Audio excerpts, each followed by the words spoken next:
Boa noite a todos.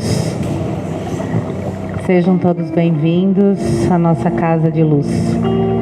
Nós iniciaremos então com a leitura do livro de Chico Xavier, Vinha de Luz.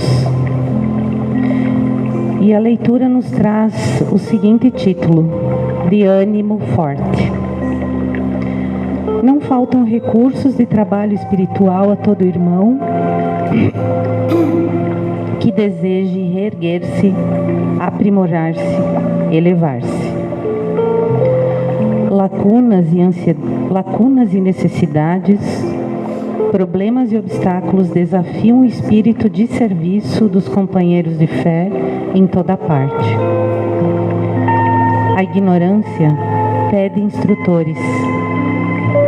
A dor reclama enfermeiros. O desespero suplica orientadores.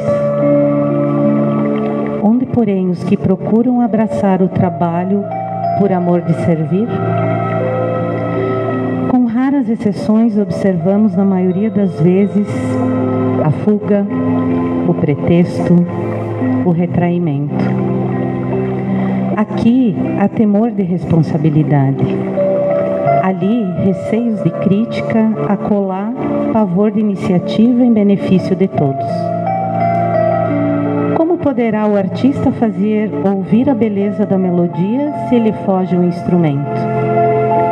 Neste caso, temos em Jesus o artista divino e em nós, outros, encarnados e desencarnados, os instrumentos dele para a eterna melodia do bem no mundo. Se algemamos o coração ao medo de trabalhar em benefício coletivo, como encontrar serviço feito que tranquilize e ajude a nós mesmos?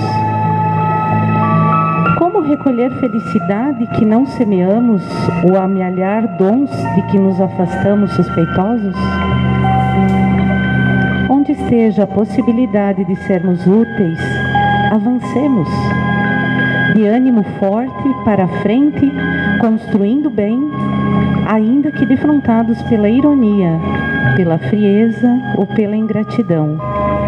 Porque conforme a palavra iluminada do apóstolo aos gentios, Deus não nos deu o espírito de temor, mas de fortaleza, amor e moderação. Então, neste momento, convido a todos que fechemos nossos olhos, entremos em contato com o nosso Ser Supremo, nosso Pai, nosso Mestre Jesus, que na verdade estão dentro de nós. Basta a gente silenciar um pouquinho o nosso pensamento, que a gente vai escutá-los. A gente vai senti-los. Eles sempre estão nos amparando. Nossos mentores espirituais nunca se cansam, pois nós estamos aqui, querendo ou não, para transpor as provas pelas quais foram designadas a nós. E muitas vezes é muito difícil. A gente acha que não vai conseguir. Quando chegar esse momento, se lembre, você não está sozinho. A sua família espiritual está no plano superior, torcendo para que você consiga. Teu mentor espiritual, teus guardiões, teu anjo da guarda está sempre junto de ti, te amparando, te intuindo. Basta que a gente queira. Basta, como disse a leitura, nos esforçarmos mais. Termos mais paciência e nos resignar diante de toda essa caminhada que temos programada. Queremos agradecer, Pai, imensamente pelo dia de hoje, principalmente pela palestrante, que está aqui hoje para nos passar seus conhecimentos, que os mesmos possam ser absorvidos e compreendidos por cada um de nós. Te agradecemos muito, obrigado. Que assim seja. Então, com vocês hoje, a palestra é com a Biba Porte. Seja bem-vinda, Biba.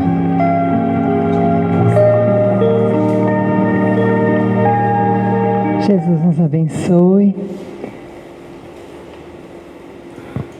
Nós trouxemos para vocês hoje, então, um tema que é tema de estudo recorrente nosso dentro da doutrina espírita e dentro dos estudos espíritas. E que é um estudo, uma compreensão que o Espiritismo nos traz sobre a caridade. Quando Kardec nos questiona a respeito do desenvolvimento das virtudes, ele parte do seguinte raciocínio: é possível melhorar o mundo? A gente às vezes olha e estuda a questão das virtudes e quando a gente olha para fora, olha para o mundo, dá meio que um desânimo, né? De ver, às vezes, o estado em que algumas pessoas estão, ou mesmo em que nós, às vezes, nos colocamos. Então, Kardec questiona: será que é possível melhorar o mundo? E aí ele diz, quando a gente olha para o progresso da humanidade, a gente vê progresso do homem selvagem ao homem civilizado? E aí ele diz que é claro, é inegável, né? A gente vê como a civilização mudou, como o progresso realmente aconteceu. Então ele diz que daí a gente deduz que o homem, o ser humano, é perfectível, né? Que negar isso seria negar o progresso, que é uma lei da natureza. Mas a base desse progresso, Kardec nos coloca na caridade. Então ele vai dizer que a caridade é essa pedra angular sobre a qual a gente vai erguer todo um edifício social. Uma sociedade melhor é uma sociedade que se assenta em cima desse fundamento. Tudo aquilo que não estiver erguido em cima desse fundamento vai desmoronar. É um tema que a gente já trouxe aqui de outras vezes, né?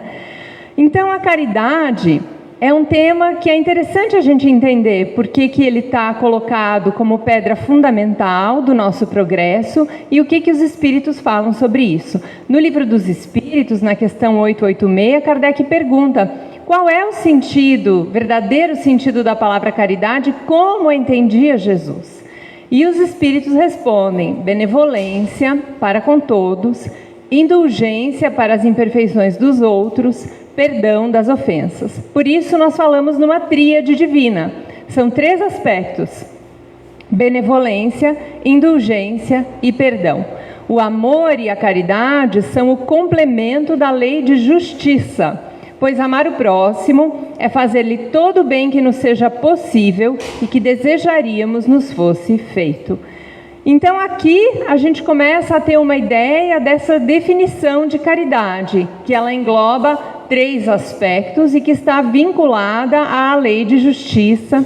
Por isso que Kardec coloca lá no Livro dos Espíritos, lei de justiça, amor e caridade. Mas o que será que isso quer dizer, né? E é com base nesses estudos, na importância que a caridade assume à medida que os espíritos vão nos esclarecendo, que Kardec coloca como bandeira da doutrina espírita a frase: fora da caridade não há salvação. A caridade se coloca então de forma tão importante que ele diz que fora da caridade não há salvação. É interessante quando pergunta aos espíritos se é possível ao ser humano renovar-se, melhorar-se. Os espíritos respondem a Kardec que sim, que é possível, e às vezes fazendo esforços bem pequenos. E a gente, quando a gente vai tentar mudar, muitas vezes a gente vai descobrir que essa frase, ela nos soa de certa forma estranha, né? Porque a gente tenta com esforços pequenos e não consegue resultados. Tenta às vezes com esforços um pouco maiores e não consegue resultados. Tenta às vezes, né? E tenta e não consegue. E a gente chega à conclusão, então, que mudar é difícil, né? Mudar-nos é difícil. Mas ali no Livro dos Espíritos está dito que não é tão difícil assim, né? Que basta fazer uso da vontade. A psicologia moderna, através das pesquisas, descobriu uma coisa muito interessante. Descobriu, e quem explica isso é a Anete Guimarães, que é uma palestrante bem conhecida. Ela tem uma palestra onde ela fala sobre isso em detalhes, né? Eu só vou pincelar aqui. Mas a psicologia descobriu que quando a gente faz o bem de forma altruísta, aonde eu tenho que dar alguma coisa de mim, eu tenho que abrir mão de alguma coisa, sem esperar nada em troca, esse gesto, ele ativa a área do cérebro responsável pela vontade. Então, quando eu ajudo alguém, quando eu saio de mim mesmo e resolvo fazer o bem, eu consigo fortalecer as minhas boas disposições. Olha só que interessante.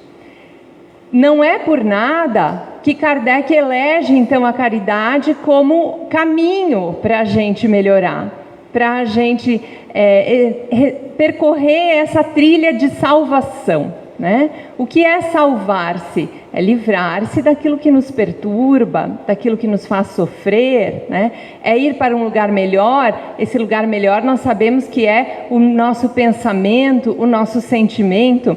E é por isso que a gente brinca e chama essa tríade divina de BIP. É o BIP. Então, sempre que vocês ouvirem um BIP, vocês lembram, é a benevolência, a indulgência e o perdão. Então, esses três aspectos a gente vai analisar hoje para tentar entender como é que eles se aplicam na nossa vida. Então, a benevolência é a qualidade de alguém que demonstra afeto em relação ao outro, demonstra estima, demonstrar bondade ou mesmo boa vontade em relação às outras pessoas, revelando altruísmo e empatia. Porque às vezes a gente imagina que caridade é sempre dar alguma coisa. E aqui nós vamos perceber que não, que os espíritos mudam o sentido da palavra caridade para a gente percebê-la nesse aspecto de desejar o bem, de poder fazer algo por alguém, de desejar ser afetuoso em relação a outra pessoa. Por isso a benevolência vai ser o filtro da ação. Sempre que eu penso na minha forma de agir, se a minha forma de agir está de acordo com o Evangelho, eu posso me fazer essa pergunta. A minha ação, ela denota a benevolência? Ela está ligada a essa atitude de benevolência, de querer fazer o bem para os outros, desejar o bem? E esse bem, ele é um bem do sentimento. Ele não é necessariamente dar alguma coisa, embora eu possa dar alguma coisa. Posso dar um abraço, posso ceder meus ouvidos, posso dar o meu tempo, posso dar o recurso que eu tenho, posso dar um agasalho. São inúmeras as coisas, os recursos que eu posso mobilizar. Quanto mais o recurso é meu, né, melhor.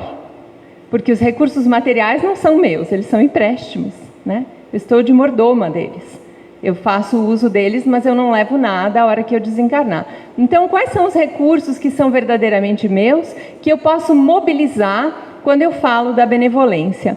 Eu me lembro de uma das experiências mais marcantes da minha vida, foi ir a Franca, no interior de São Paulo, e participar, conhecer lá uma atividade assistencial que distribuía 5.000 pratos de sopa por dia. Por dia. Então, eles tinham 7 equipes que se revezavam ao longo da semana e numa cozinha industrial começavam de manhã a preparar a sopa e aí, a partir do horário do almoço, eles começavam a encher os pavilhões e colocar a sopa nos pratos, servia de novo 2, 3 vezes até que a pessoa não aguentasse mais comer. Aí saíam as pessoas, entravam outras pessoas, fazia-se tudo de novo, até que não tivesse mais ninguém. E aí, quando não tinha mais ninguém, a sopa que sobrava, eles colocavam em tonéis desses de leite, né? E levavam nos bairros muito distantes, que as famílias não conseguiam vir. Era muito curioso, porque era um trabalho lindíssimo, E as pessoas que se envolviam nesse trabalho eram pessoas destruídas. Eram pessoas com problema na família, com problema no casamento, pessoas que tinham perdido alguém, pessoas que não encontravam sentido para viver. Não todas, né? Mas muitas das pessoas que eu encontrei lá eram pessoas com muito problema. E o trabalho social, o trabalho fraternal, ele ajudava essas pessoas a superarem os seus problemas. Foi a primeira lição que eu tive, eu era muito jovem, eu tinha 14, 15 anos quando eu conheci essa atividade. Foi a primeira lição que eu tive do poder do trabalho que a gente faz em benefício de outra pessoa, que não eu mesma, o poder que ele tem de me ajudar a me renovar, a me melhorar e a superar as minhas dificuldades. A Sheila, em muitas mensagens, que é um espírito que escreve pelo Chico, diz: sai de ti mesmo. E esse processo de olhar para o outro e pensar o que eu posso fazer por você, ele muda o nosso foco e ativa em nós a glândula da vontade. Me lembro sempre de uma história dos 2 menininhos que iam pedir comida de casa em casa porque eram muito pobres. E numa casa, então, a senhora que os atendeu deu para eles uma caixinha de leite. E aí eles abriram a caixinha de leite porque estavam com muita fome e começaram a tomar ali mesmo na porta. E aí então o mais velho fingia que tomava e dava para o menor tomar. E o menor tomava e devolvia para o mais velho e dizia: agora você, porque ele queria dividir com o irmão. E o mais velho então tomava, mas ele fingia que tomava, não tomava, para deixar para o irmão menor mais, né?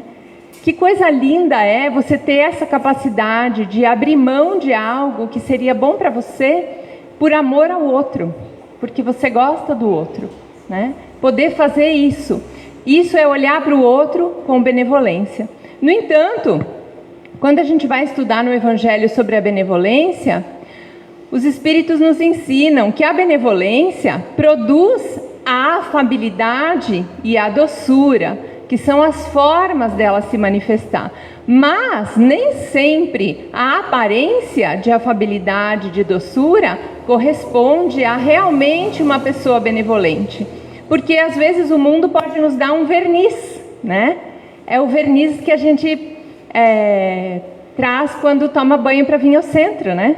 A gente toma o banho e já passa aquele verniz da benevolência. Daí a gente chega aqui: olá, irmão, tudo bem, né? É aquele verniz. Aí quando a gente sai e começam a discutir, por exemplo, política, cai o verniz, né? Rapidamente, assim, a nossa benevolência, ela ficou aqui, ela não sai da porta conosco, né?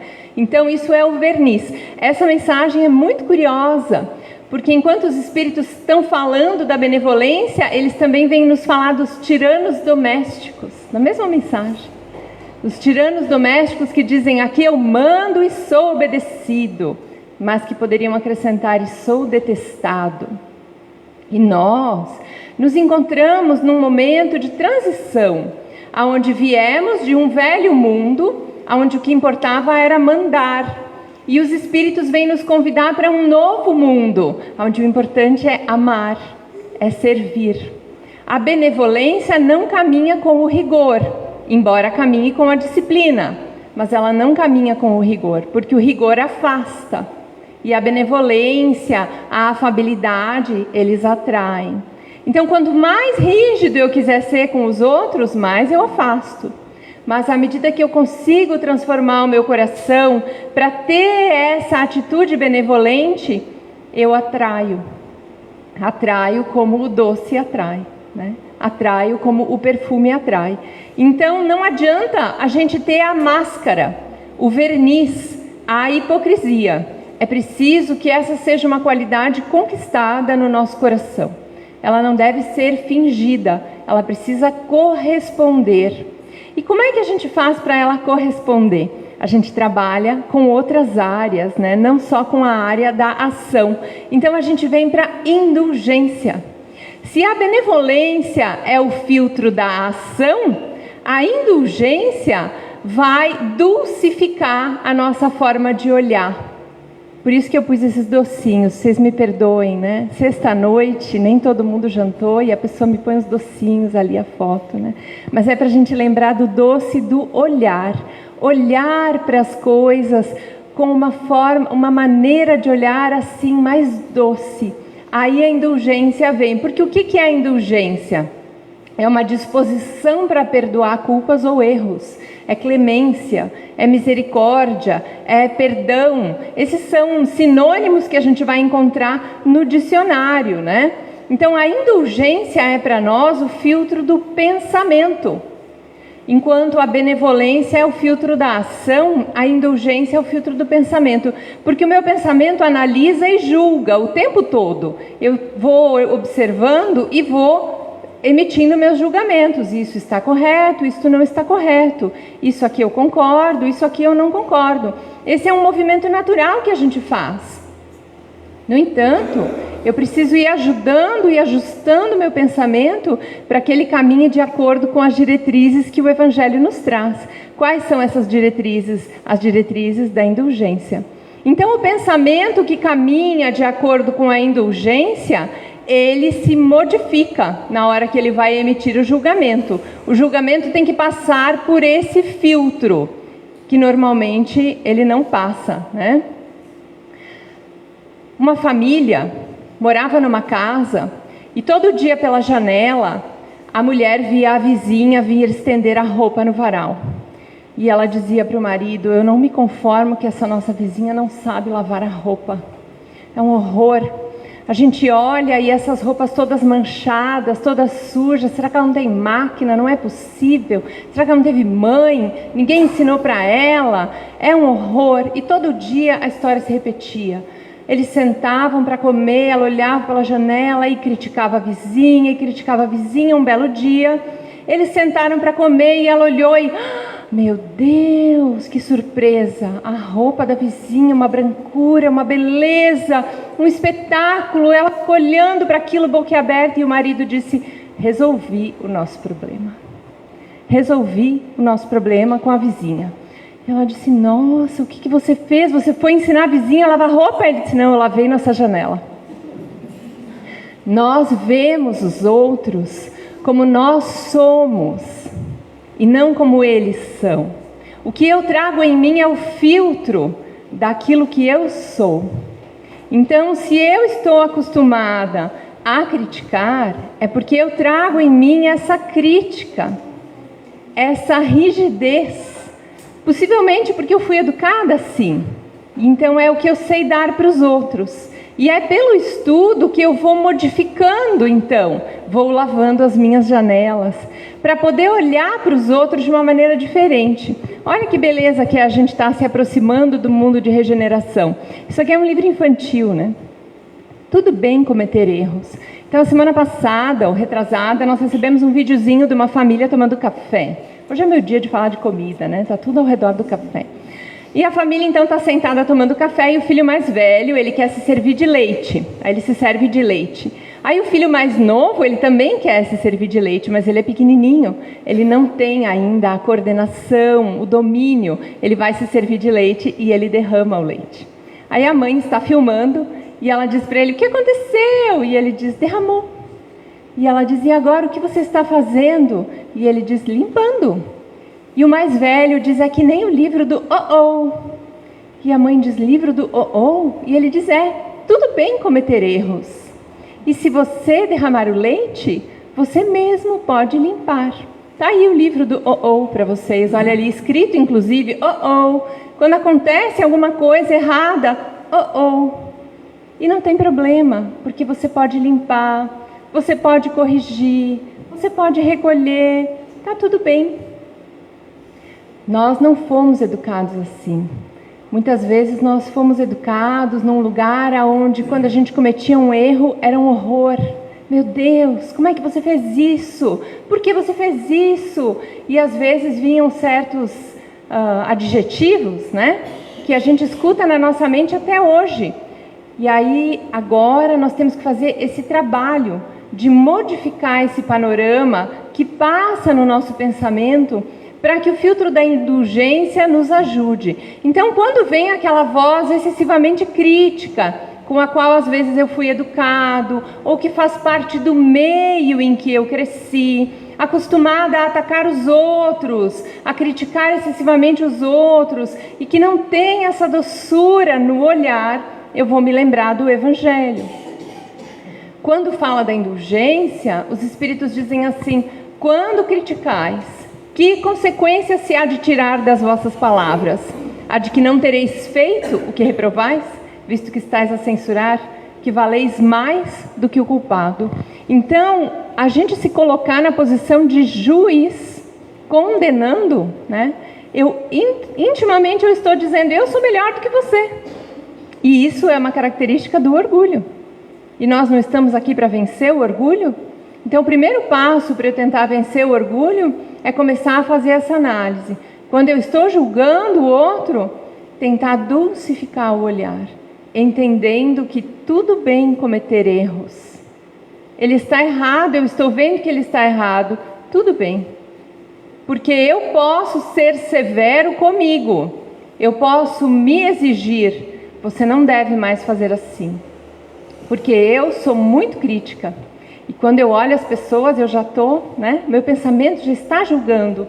E aí eu fico, não faça isso. Aí eu vou lá, estudo sobre a indulgência, faço uma linda palestra sobre a indulgência, faço o meu melhor. Na semana seguinte da palestra, quando eu vi, já estou falando mal e criticando uma outra pessoa estranha. Aí paro, digo, muito bem, estudo feito, prova, nota 0. Tudo bem. Voltamos então, e agora de novo eu estou no exercício, estudo, daqui a pouco vai vir a prova, vai vir outra prova. Vamos ver como é que eu me saio, talvez uma nota 2, mas aos pouquinhos eu vou modificando esse meu hábito da crítica, da condenação mental, e vou tentando dulcificar o olhar para os outros e exercendo a crítica para comigo. Aconteceu comigo uma coisa muito interessante, porque Deus, ele tem assim, esse senso de humor, né? Ele diz, vamos educar essa criatura. Então eu tinha uma amiga muito querida, que era muito querida ao meu coração, e ela foi prejudicada por uma pessoa. E eu, como amiga leal que sou ainda, né? Olhei para essa pessoa que prejudicou a minha amiga e ela ganhou então a minha aversão, né? Eu não gosto de você porque você fez mal para uma pessoa que eu gosto. E aí então fiquei com essa aversão, e quando eu via a pessoa passar intimamente, eu pensava, não pensava coisas agradáveis, pensava coisas desagradáveis sobre a pessoa. E Deus, olhando isso, disse, vamos dar, né, assim, uma ensinadinha para essa criatura necessitada.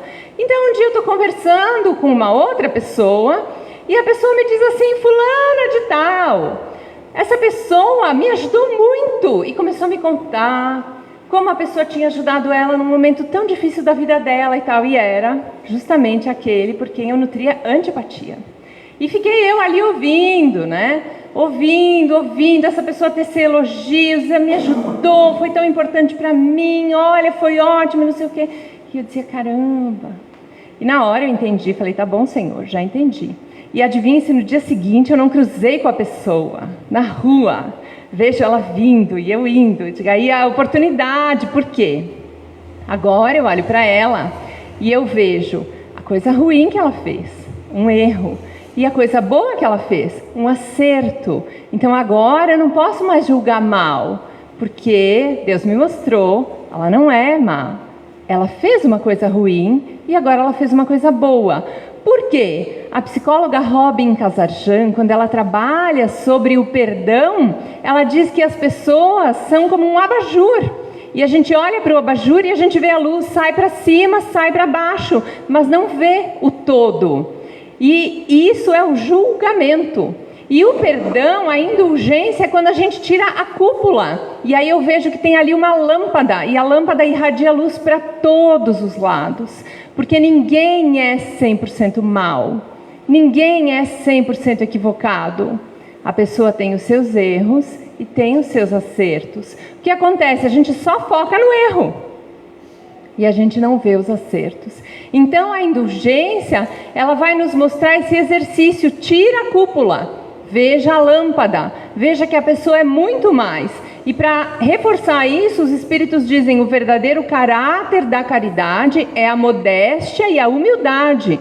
que consiste em ver cada um apenas superficialmente os defeitos de outrem e esforçar-se por fazer que prevaleça o que há nele de bom e virtuoso, porquanto, embora o coração humano seja um abismo de corrupção, sempre há, em algumas de suas dobras mais ocultas, o germen de bons sentimentos, centelha vivaz da essência espiritual. Então eu imagino meu espírito protetor olhando para mim e pensando, essa criatura que é um abismo de corrupção, mas tenho certeza que lá no fundo nós vamos achar alguma coisa boa nela. Então eles vão me educando, dando essas lições preciosas, que eu tenho que aproveitar. Então, nós não estamos acima de ninguém. E entender isso é o primeiro passo para conseguir praticar a caridade. Porque a caridade e o orgulho não se conversam. Eu não posso fazer a caridade sendo orgulhosa, é muito difícil. Porque eu vou humilhar o outro ao invés de ajudar, né? Que é isso que o orgulho me ensina a fazer. Então a caridade, ela vai se desenvolver na benevolência, na indulgência e no perdão, que é primo, né, da indulgência, mas ele tem uma diferençazinha, né? O que é o perdão? É uma desculpa, uma remissão de pena. A pessoa não precisa mais cumprir o que era o seu dever, né? Ela está perdoada. O perdão, a melhor definição que eu achei, é um processo mental que visa a eliminação de qualquer ressentimento, de raiva, de rancor ou outro sentimento negativo sobre determinada pessoa ou por si próprio, né? Pode ser jogado para o outro ou pode ser por mim. Meu Deus, como é que eu fui fazer isso? Como é que eu dei essa mancada? Como é que eu pude ser tão burra? Como é que eu pude, né? A gente não se aceita, não se desculpa. E como eu sou rígida comigo, assim eu sou também para os outros, né? Porque nós damos o que temos. Então, o processo do perdão é um processo de pacificação comigo e com os outros. O perdão é o filtro do sentimento. Eu não encontrei em português, mas eu achei excelente os dadinhos, né? Humanidade, humildade. As duas palavras são semelhantes, né? Se eu quero ser humano, eu preciso ser humilde. E aí uma imagem de uma borracha que uma empresa fez, e na borracha diz: aceite o erro como parte do processo. O que é essa borracha para nós? É o esquecimento do passado, é a oportunidade da reencarnação, e é essa visão diferente da vida. O erro faz parte do processo. Nós não sabemos o que nós fizemos no nosso passado, mas Deus nos dá novas chances. Nos dá a bênção do esquecimento e a oportunidade da reencarnação. Você começa de novo. Começa de novo e agora você vai acertar. Você vai ter pessoas que vão te ajudar e você vai acertar. Se isso vale para mim, por que não vale para os outros? Vale para todos. Então o perdão é o filtro do sentimento. Eu sei que o meu sentimento vai se adequando às diretrizes do Evangelho à medida que eu vou praticando o perdão. O perdão não é uma graça. Ele não é algo que vai surgir em você de um dia para o outro. Ele é uma conquista. Ele é um trabalho diário. A gente precisa ir se convencendo. Por que eu preciso perdoar? Por quê? Porque a personalidade em nós, ela ainda é muito forte. Como é que o fulano fez isso comigo? Como é que ele teve coragem? Então o perdão é o orgulho que fica ferido, que fica magoado. E é daí que vem o nosso rancor, a nossa mágoa. Então, à medida que eu vou buscando a humildade, eu vou conquistando também o perdão. Por isso que Jesus não se ofendia. Porque eu vou fazer alguma coisa contra a lei vai me corrigir, mas não vai me odiar. Ela não vai me desprezar. Ela não vai dizer: você não vale mais, você não é mais filho de Deus, em momento nenhum. Eu sou sempre uma filha amada de Deus, por pior que tenham sido as minhas atitudes. Não é assim que a gente tenta dizer para os pais hoje: você vai educar a criança se comportou mal, o problema é o comportamento da criança, não é a criança. A criança é amada, é digna de valor. A gente tem que corrigir o comportamento. No passado, antigamente, como é que se fazia? Você não fale, você errou, você é. Não, hoje nós sabemos que é diferente a abordagem. Você está agindo de uma maneira que precisa correção. Mas não é o problema com o que você é. Você é amado, mesmo que erre, mesmo que derrube o leite, mesmo que cometa um crime, mesmo que vote no número X. Continua sendo amado. Nós não podemos imaginar que Deus se portaria de outra maneira, porque Deus é justiça e misericórdia. Tanto é que nós estamos aqui. E para encerrar, eu trouxe para vocês uma prece que a minha bisavó tinha na casa dela, um quadrinho com essa prece. E quando eu ia visitar minha bisavó, eu parava e eu lia essa prece, e eu achava ela tão bonita. Ela me tocava tanto, e eu tinha ela de memória, assim. E essa semana, estudando, eu me lembrei dessa prece. Me lembrei porque ela é um resumo disso. Ela é um resumo daquilo que a gente deve pedir para Deus em termos de benevolência, indulgência e perdão. Ela é uma oração conhecida, e se não me engano tem até na voz do Cid Moreira, vocês vão achar ela para ouvir, que vai ficar muito mais bonito, né? Mas vamos lá, é a oração do amanhecer. Então, quando a gente acorda, a primeira coisa que nós vamos dizer é: Senhor, no silêncio desse dia que amanhece, venho pedir-te a paz, a sabedoria e a força, o ânimo. Quero olhar o mundo hoje com os olhos cheios de amor. Olha o dulcificar o olhar aí na prece. Ser paciente, compreensivo, manso e prudente. Ver além das aparências dos teus filhos, como tu mesmo os vês. E assim não ver senão o bem em cada um. Olhar para os outros como Deus olha, e assim não ver senão o bem em cada um. Fecha meus ouvidos a toda calúnia, guarda minha língua de toda maldade, que só de bênção se encha a minha vida, que eu seja tão bondoso e alegre, que todos quantos se achegarem a mim, sintam a tua presença. Reveste-me de tua beleza, Senhor, e que no decurso deste dia eu te revele a todos. Ela é lindíssima, essa prece. Eu acho ela de uma beleza, sim, realmente, porque a gente querer ser algo através das nossas atitudes, sentimentos, palavras, que a pessoa se lembre de Deus ao estar em contato conosco, é muito maravilhoso. É isso que acontece quando a gente entra em contato com as grandes almas, quando a gente encontrava um Chico Xavier, quando a gente fala num Francisco de Assis, quando nos contam um exemplo de uma atitude de altruísmo, de uma atitude de benevolência. É isso que acontece. A gente se sente tocado e nós lembramos: Deus existe, Deus é bom. Então, a gente faz o pedido de manhã e no final do dia a gente faz a avaliação. Será que eu consegui olhar hoje para as coisas com mais doçura? Será que eu consegui olhar para as outras pessoas e ver nelas os meus irmãos? Será que eu consegui me guardar da calúnia? Será que eu consegui conter a língua da maldade? E não criticar os outros a fim de destruí-los, né? Será que eu consegui fazer uso do conhecimento que eu tenho para que a minha vida se enchesse de bênçãos? Fui bondoso? Fui alegre? Aí a gente faz a avaliação. Se a nossa avaliação andou como a minha, que eu não passei, que eu reprovei, não tem problema. Amanhã é outro dia. Diga para você mesmo: tudo bem cometer erros.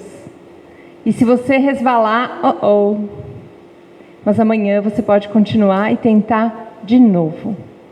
E tentar de novo. E à medida que a gente vai se dispondo ao exercício da caridade, lembrem que a gente está fortalecendo em nós a área da vontade. E as nossas boas disposições, elas vão conseguir ser colocadas em prática com pouco esforço. Que Jesus nos abençoe.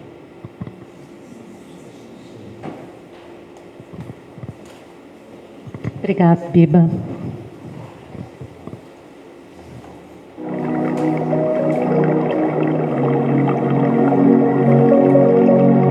Neste momento, agora, finalizando, nós iremos fazer a prece juntamente com o passe coletivo. Para tanto, nós vamos diminuir um pouco a luminosidade para que a gente possa se conectar ainda melhor. E com o auxílio dos nossos amigos trabalhadores, eles irão transmitir o passe através da nossa equipe espiritual aqui da casa. Então podemos fechar nossos olhos, nos conectar com a gente mesmo, com o nosso espírito, ainda absorvendo os ensinamentos de hoje e lembrando sempre que todas as coisas na Terra passam. Os dias de dificuldades passarão. Passarão também os dias de amargura, solidão, as dores e as lágrimas passarão. As frustrações que um dia nos fez chorar passarão. A saudade do ser querido que está longe passará. Dias de tristeza, dias de felicidade, são lições necessárias que na Terra passam, deixando no espírito imortal as experiências acumuladas. Se hoje para nós é um desses dias repletos de amargura, paremos um instante, elevemos o pensamento ao alto e busquemos a voz suave da Mãe amorosa a nos dizer carinhosamente: isto também passará, meu filho. E guardemos a certeza, pelas próprias dificuldades já superadas, que não há mal que dure para sempre. O planeta Terra é semelhante a uma enorme embarcação. Às vezes, parece que vai sossobrar diante das turbulências de gigantescas ondas. Mas isto também passará, porque Jesus está no leme desta nau. Segue com o olhar sereno de quem guarda a certeza da agitação, que faz parte do roteiro evolutivo da humanidade, que um dia também passará. Ele sabe, a Terra chegará a seu porto seguro, porque esta é sua destinação. Assim façamos a nossa parte, o melhor que pudermos, sem esmorecimento e conflitos, e confiantes em Deus, aproveitando cada segundo, que por certo também passará. Tudo passa, exceto Deus. Deus é o suficiente. Que assim seja.